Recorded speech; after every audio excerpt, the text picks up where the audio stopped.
33 il əvvəl Bakıda adam öldürən şəxs Almaniyadan ekstradisiya edilir. O qəsdən adam öldürməkdə təqsirləndirilir.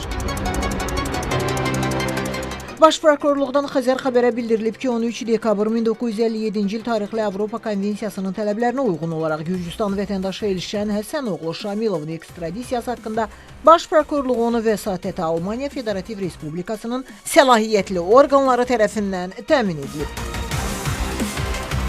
Gürcüstan vətəndaşı Şamilov Elşən Həsənoğlunun ekstradisiyası haqqında Baş prokurorluğun vəsatəti Almaniya Federativ Respublikasının səlahiyyətli orqanları tərəfindən təmin edilib. Bakı şəhəri Nərimanov rayon prokurorluğunda ibtidai istintaq aparılan cinayət işi üzrə Elşən Şamilovun Əfqan Əliyev və Hidayət Həsənovla qabaqcadan əlbir olaraq 30 iyul 1993-cü il tarixdə tamah məqsədi ilə mənzilə basqın edərək bir nəfəri qətlə yetirməsinə, daha sonra müxtəlif vaxtlarda qeyd olunan şəxslərlə birgə digər cinayətləri törətməsinə əsaslı şübhələr müəyyən edilib. Bu səbəbdən Elşən Şamilovun təqsirləndirilən şəxs qismində cəlb olunmasına dair qərar qəbul olunub.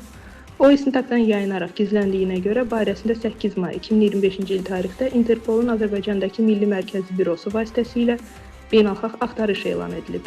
Keçirilmiş əməliyyat axtarış tədbirləri nəticəsində o Almaniya ərazisində müəyyən edilərək saxlanılıb. Hazırda Elşən Şamilovun ölkəmizə gətirilməsi istiqamətində Ədliyyə Nazirliyinin penitensiar xidməti tərəfindən tədbirlər görülür.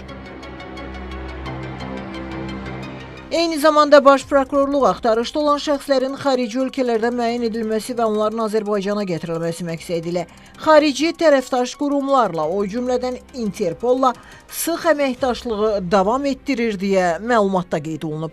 Sevinç Vaqif qızı, Xəzər xəbər.